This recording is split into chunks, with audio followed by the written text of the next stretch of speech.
Quem aí quase desmaiou sem respirar assistindo o último episódio da primeira temporada? Vocês viram a quantidade de informação que tem naquele baú na casa do Irving? E ainda tem a gala da Lumon e a festa na casa do Rick e da Devon. Tantos detalhes e teorias. Vem ver tudo isso comigo depois da vinheta.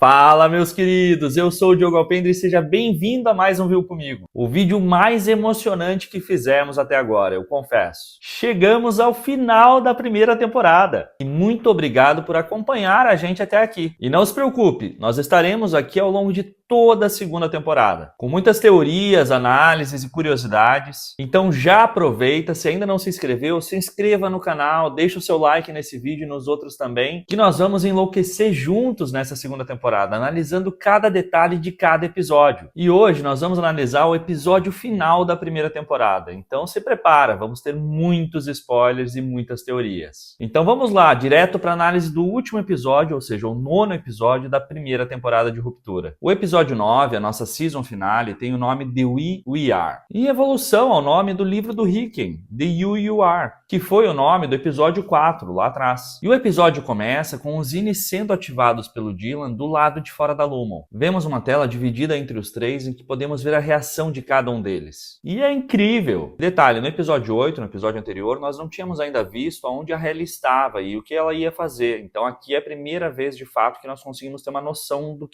de onde a Hayley vai acordar, que no caso é na gala da Lumon. O Winnie do Mark é o primeiro a reagir. E imagine ele acordar no meio de uma conversa com a Cobell, que aqui no caso está como Selvig. Realmente ele foi muito frio nesse momento. E a Cobell percebe que tem alguma coisa estranha e tenta estender a conversa. O Mark diz que precisa ir ao banheiro e pela lei universal de Murphy ele pega a direção errada, sendo necessária a Cobell, que nesse caso Selvig, indicar para ele a direção correta para o banheiro. E aqui a Selvig diz para o Mark que ele deveria falar com a sua irmã, por ser uma decisão tão importante. Ou seja, o Winnie dele já sabe que o Alt dele tem uma irmã. No caminho, o Mark passa pelo Patton, aquele invejoso, e por um quadro preto e branco. E nisso somos transportados para o Irving. E usar a arte como transição para essa cena do Irving foi uma excelente ideia, não é? O Irving acorda com a espátula de tinta na mão, em frente ao quadro do elevador para o andar de testes. Já pensou acordar e a primeira coisa que ele enxerga é o alvo dos pesadelos que ele tem tido nos últimos anos? A tinta preta agora está na mão dele. Irving dá uma olhada em volta e vê a quantidade de quadros que ele pintou com a mesma imagem. E convenhamos, provavelmente ele vai contar sobre essa pintura para os outros Zines quando ele voltar para Lumon no andar de Ruptura. Dos quadros na casa do Irving, nós transitamos para Hayley dentro da gala da Lumon, com a Natalie dizendo que não sabe quem ela odeia mais, se senadores ou deputados. Tendo em vista que ela vai encontrar o senador Arteta logo em seguida, ela foi bem falsinha. Ela vê a confusão da Hayley e pergunta quantos daquele ela já tomou. E aqui liga um alerta. Será que a Helena tem o hábito de beber muito? Ou será que a Natalie está só sendo muito cautelosa? De qualquer forma, ela parece ter muita liberdade com a Helena. E provavelmente devem ser amigas lá fora. A Natalie comenta que ela falou com o conselho e que eles estão muito agradecidos. E nisso encontram a Gabi na porta do elevador. E aparentemente eles estão no 5º andar da Lumon. Aqui vemos que a Gabi não conhece a Helena. O que indica que provavelmente a Helena não era uma pessoa ativa na Lumon antes dessa estratégia dela fazer a ruptura. E olha que interessante, pela primeira vez, a Hayley faz uma viagem completa no elevador, sem nenhuma transição do chip. E eu gosto de pensar que a expressão dela é uma reação para aquela tonturinha que você sente pela primeira vez que pega o elevador. Depois da intro, nós vemos o Dylan se matando para conseguir continuar segurando aquelas duas manoplas na sala de segurança. Mais do que o esforço dele, só o esforço do óculos dele tentando se manter preso no nariz. E ele olha para os amigos dele no acrílico e diz que é bom que esteja funcionando. Já pensou se não estivesse? Se ele tivesse feito algum procedimento errado e nada daquilo tivesse funcionando? Quanto tempo vocês acham que ele ficaria ali até desistir? Na casa do Rick, o Mark anda pelos corredores e nós vemos diversos quadros pendurados, alguns com a própria cara do Rick, e um deles é um quadro do Eddard Munch, do Grito, só que em vez da figura emblemática do quadro, é a cara do Rick. O ego dele é do tamanho da Lumon. O Mark se fecha no que parece ser um banheiro e se vê no espelho pela primeira vez sem a roupa tradicional de Innie. Quando ele abre a porta, ele vê a Devon com a Eleanor no colo. E ela diz pra ele que a Rebecca cheira estranho e que faz barulho de mastigação mesmo sem estar mastigando. Ou seja, ruminando. Agora adivinha um animal que rumina e cheira estranho? Cabritinhos! Já pensou se a Rebecca possui um chip de ruptura que já esteve em testes num cabritinho e com isso manteve algum desses comportamentos? Será que ela seria uma segunda fase de testes do chip de ruptura? E a Devon diz para o Mark se preparar, porque ele, afinal, vai ter que dividir um livro com ela. Na prateleira, nós vemos alguns livros interessantes. Por exemplo, Woe is I. Lembrando que Woe é o nome em inglês para um dos temperamentos, que nesse caso seria tristeza, angústia. Outro livro é a Bíblia da Memória, o que é muito simbólico numa série que fala especificamente sobre a separação das memórias. E a Devon dá a letra toda para ele. Diz que ele esqueceu de trazer o livro e que ela tinha lembrado ele. E pelo relógio da Devon já são 6h35 ou 7h35. O Mark vê a Eleanor e pergunta como vai a nossa bebê. E acho que ele pensou que ele e a Devon eram casados. Ela diz que vai alimentar a bebê e que logo mais eles poderão conversar sobre a mudança de vida que ele tinha comentado antes. Vamos para o Irving. Ele para a música e ouve o radar. Ouve o som do radar, que ele tanto gosta. Entra no quarto e acaricia ele. E nesse momento ele vê o nome do radar na coleira. Será que ele relacionou com o gostar de ouvir o som do radar agora? Que a Casey cita como um fato do seu out lá atrás? O Mark volta para a sala e no caminho é interrompido pelo Patton e pela Denise, que perguntam para ele sobre a decisão de apresentar o bebê no evento. E é aqui que o Mark descobre que a Devon é a irmã dele. Ele liga os fatos e se pergunta por que a Cobell está lá. A Rebecca chega e diz que vai dividir o livro com ele, mas que ela tem olhos pequenos e por isso vai ter que ler bem de perto. Além disso, que ela tem feridas na nuca por causa do pássaro dela e que provavelmente ele vai ver. Essa história está muito mal contada, né? Será que essas feridas na nuca não têm alguma relação com o procedimento de ruptura? E ainda ela comenta feridas no plural, então talvez ela realmente receba várias incisões dentro dessa mesma região. O Mark vai ao encontro de Devon e ela pergunta qual é o assunto. Ele pergunta se os dois são próximos e pede para conversarem a sós. Nisso, o Rickon chama todos para a sala porque vai começar a leitura. E a Devon diz para eles conversarem durante o intervalo. Voltamos ao Irving e ele está analisando o apartamento do seu out, vendo as diferentes medalhas militares que ele possui e abre a porta do seu closet. E voltamos para Halle na gala. E a Gabi comenta com ela e com a Natalie como os filhos mudam a vida das pessoas. E a Halle pergunta quantos ela tem. Ela responde que deu à luz ao terceiro, mas que deveria ter tido só 2.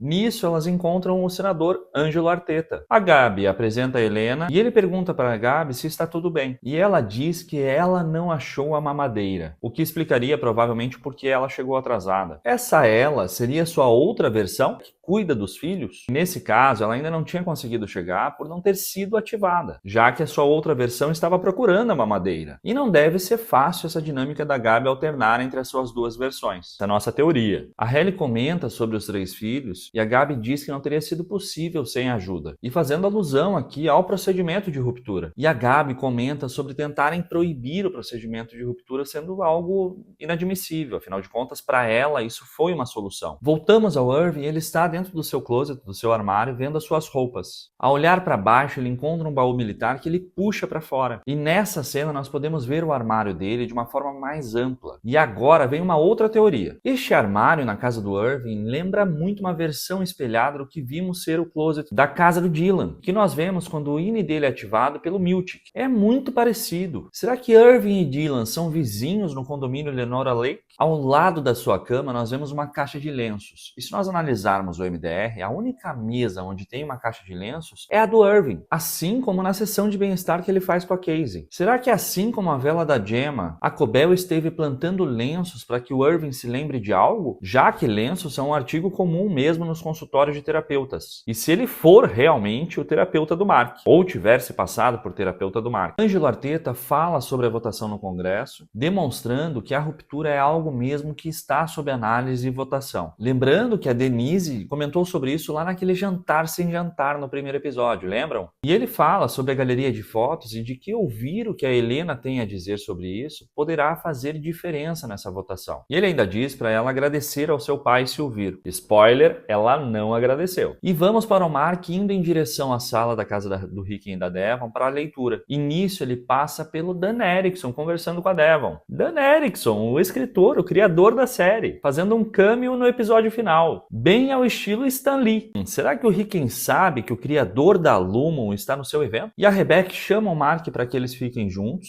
entrega o livro do Ricken para ele enquanto ela procura os óculos dentro da bolsa. Isso dá a chance para que o Mark veja que o livro que eles vão ler é do Ricken, o seu ídolo na literatura. E é então que o Mark vê o Ricken e descobre que ele é o seu cunhado. O Ricken diz que a sua família é o alicerce e a sua inspiração. Será que o Ricken está falando somente da Devon e da Eleanor? Ou ele também está falando da sua família Egan? Se realmente ele for um Egan. Afinal, os textos que ele escreve sobre a indústria e o trabalho são muito relacionados ao que nós vemos na Lumon. E quando ele apresenta a Devon, nós podemos ver ao lado dela uma pilha de livros do Ricken. Faria sentido o Mark dividir um livro com a Rebecca, tendo tantas opções ali? Na leitura, ele fala sobre Mozart ter matado outro menino quando era criança e que depois, durante as pesquisas, descobriu que era mentira. Cara, esse livro é muito louco. Nisso, a Selvig Cobell senta atrás do Mark e pede para ler o livro junto com ele e com a Rebecca. Lembra da pilha de livros? Vai buscar um lá, Cobell. Na gala, nós vemos a Halle descobrindo que tudo aquilo é para ela. Ou melhor, para promover a ruptura através dela. E aqui nós vemos o motivo do Miltic tirar todas aquelas fotos dos refinadores. O objetivo era essa gala. Essa ação de marketing para promover o procedimento de ruptura como sendo algo tão bom que até uma Egan decidiu fazê-lo. E o Dylan tá lá, exercitando seus deltoides.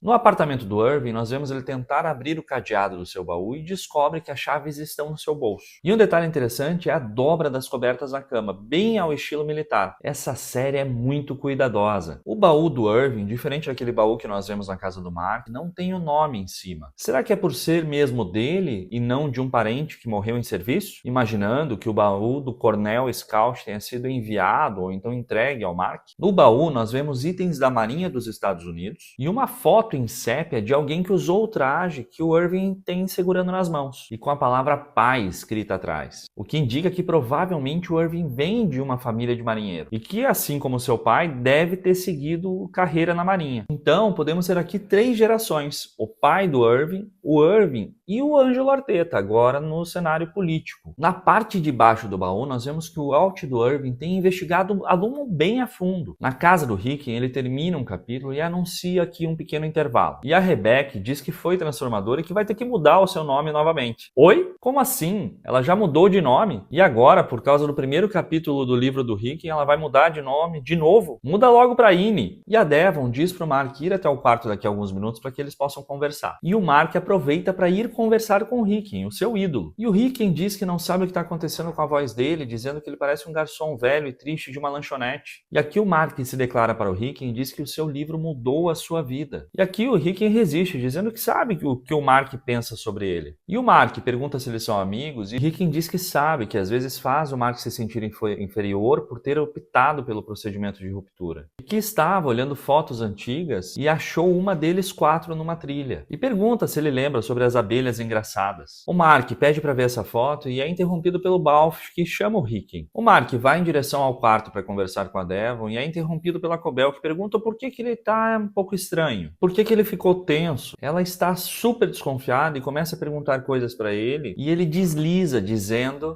obrigado, senhora Cobell. Entregando totalmente o plano dos Ines. Que tensão, esse episódio é absurdo. Quando eu vi essa cena pela primeira vez, eu assisti de pé de tão nervoso. Que droga, Mark! Na gala, nós vemos que também algumas fotos não parecem ter sido tiradas pelo Miltic. Será que eles pegaram algumas dessas imagens das câmeras escondidas pelo escritório? O Mark vai até o quarto para conversar com a Devon, mas a Eleanor está chorando muito e a Devon pede para ele esperar um pouquinho que ela já volta. Ele entra no quarto e fica à espera enquanto a Devon encontra a Selvig no caminho e deixa a Eleanor com ela, enquanto vai conversar com o Mark. A Halle vê um vídeo dela dizendo que o seu pai fazia ela recitar os 9 princípios antes de dormir, exatamente como o Kir fazia com a Myrtle. E no vídeo sobre a ala da perpetuidade, nós apresentamos uma teoria que indica que a Helena poderia ser uma descendente direta da Myrtle. Você já viu esse vídeo? Dá uma olhada aqui no link na descrição. Voltando, aqui nós vemos que a Helena faz parte realmente de uma estratégia de marketing da Lumon, que tem como objetivo divulgar a ruptura como algo positivo, com o slogan Unidos na Ruptura. Em seguida, nós vemos a Cobell indo até a Lumon. Ela já ligou os pontos e descobriu o plano dos Ines. O Irving analisa os papéis do seu baú, que entre muitas coisas possuem recortes de jornal sobre a Lumon, plantas baixas. Será que o Irving tem uma planta da Lumon? E o Peter lá tentando fazer a planta dele na raça. Vemos também uma lista de funcionários capturados e faturas com entregas para para a Lumon. Na lista de funcionários, nós vemos o nome Travis Underberg, que é o mesmo jornalista que nós vemos assinar uma das matérias que o Mark vê na internet. Temos também o nome do Daniel Avilés, que é o designer e ilustrador da série, que criou o Guia do Refinador. Temos Irving Bailiff, temos Becca Banks, aqui seria o nome original da Rebecca, e no artigo nós vemos que a Lumon foi processada por ferir um funcionário, no mesmo estilo que nós vemos o Mark levar uma interfonada. E aqui um funcionário machucou o dedo e agora ele processa a Lumon por isso. Na lista ainda nós vemos um tal de Ian Burley que tentou entrar em contato. Será que era outra pessoa que estava investigando a Lumon e agora de repente faz parte da resistência? E vemos também a Carol D, predecessora da vaga do Dylan, com uma anotação dizendo que ela é casada. Interessante que algumas letras estão marcadas. Será que isso significa que aquela letra deve ser o final do nome do INI, como Irving B, Haley R,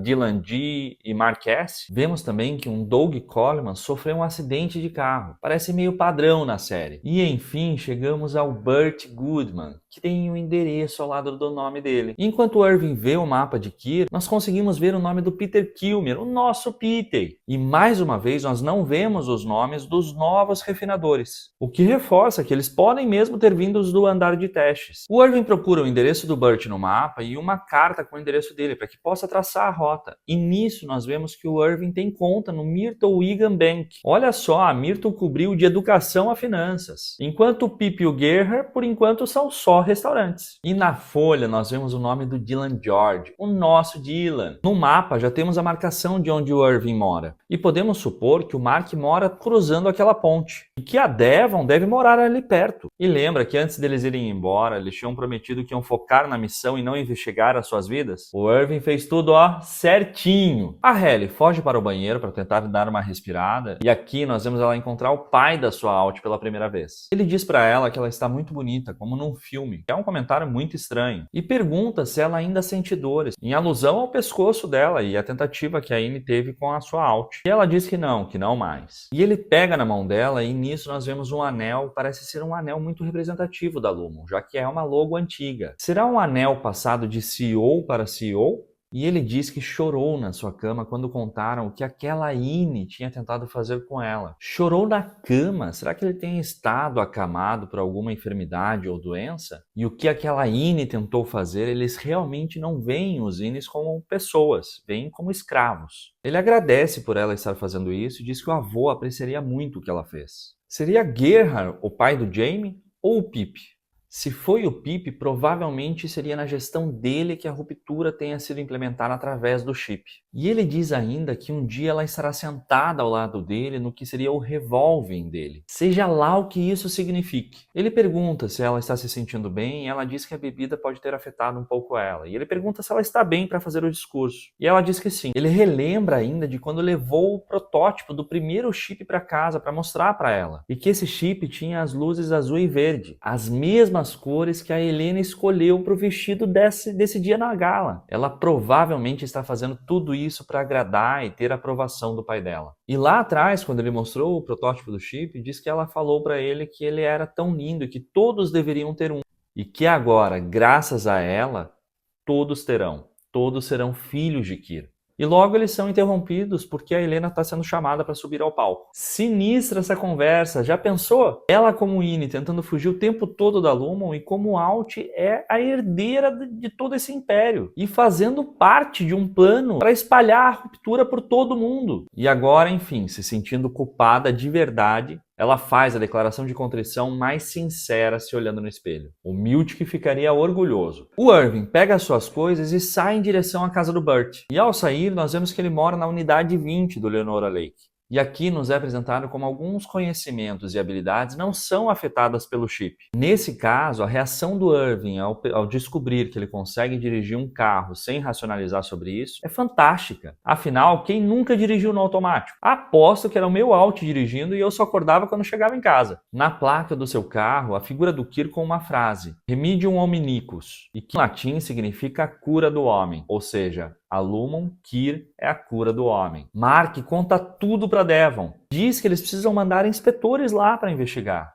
E a Devon conta para o Ine do Mark que o Alt dele tem tentado descobrir o que a Lumon faz, o que ele faz. E ele pergunta por que o Alt dele resolveu colocar ele lá. E aqui a Devon conta sobre a perda da gema. Conta que ele era professor de história e isso causa uma satisfação interessante na reação do Mark. E que ele tentou voltar a lecionar depois da morte da gema, mas que era impossível. E que foi um desastre porque ela não saía da cabeça dele. E com isso ele pensou que um trabalho, um emprego com ruptura poderia poupar ele dessa dor. E ela conta ainda que eles 4 eram muito próximos. E que ela era maravilhosa e fazia ele também maravilhoso. Os carros do Irving e da Cobell se cruzam pelas estradas de Kir e nós vemos que a Cobell conseguiu enfim falar com Miltic. Ele diz que foi orientado a não falar com ela e ela diz que o Dylan está ativando a OTC. Ele diz que a Halle está na gala e ela diz que cuida da Halle e que vai resolver tudo como sempre resolveu.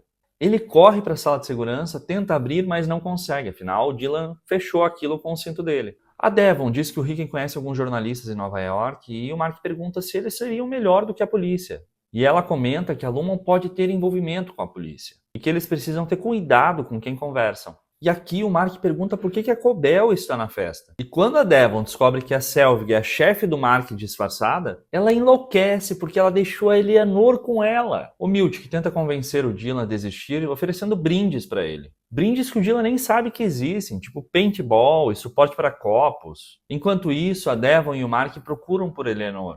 E vemos que o carro da Cobell sumiu e o desespero da Devon é muito real, chega a arrepiar. O Dylan responde ao Miltic que ele só quer lembrar do nascimento do seu filho. De novo, é de arrepiar. O Miltic conta para o Dylan que o Dylan tem mais 2 filhos e que pode falar sobre eles. Se ele abrir a porta, pode contar o nome deles. A Natalie indica para que Helena diga que vê a sua Annie como uma irmã e que eles gostam de ouvir esse tipo de coisa. Irving, enfim, chega na casa do Burt. O Irving vê o Burt e o seu parceiro arrumando as malas e fica arrasado. O Mark abre uma porta e encontra a Eleanor e é atropelado pelo Patton, que fica gritando que foi ele quem encontrou a Eleanor, que foi ele quem encontrou a filha da Devon. Mais infantil que isso, impossível. Não tem como esse maluco não ser um Ine. Ok, tem, ele pode ser só um babacão. E nisso o Mark vê as fotos num aparador. A Natalie apresenta a Helena no palco, dizendo que em qualquer tecnologia transformadora existem contratempos, há obstáculos. Mas que eles estão ali hoje para contar que eles estão prestes a fazer uma revolução. O que seria uma revolução gentil e solidária que coloca o ser humano como centro da indústria.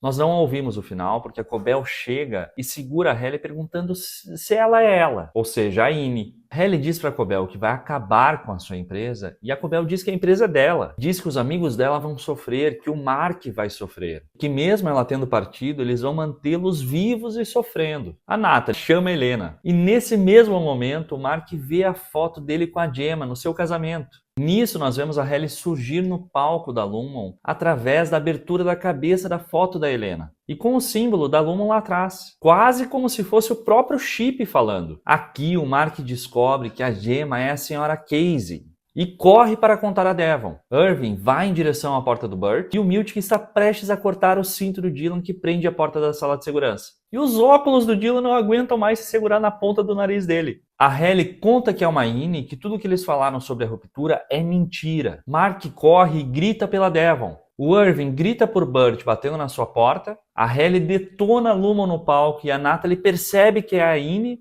O Miltic consegue abrir a porta. A Halle diz que eles torturam os Ines no andar de ruptura. A Natalie derruba a Halle no palco enquanto ela grita que eles são prisioneiros. E o Mark grita ela está viva em frente a Devon. O Miltic derruba o Dylan e os alts são ativados novamente. E ouvimos o barulho do elevador da Lumon. Fim da primeira temporada. Me aponte um final de temporada mais emocionante do que esse e eu vou dizer que você está completamente maluco. Que série, que loucura. Já pensou? 3 anos. Nós estamos há 3 anos à espera da continuação dessa cena e isso está prestes a acontecer.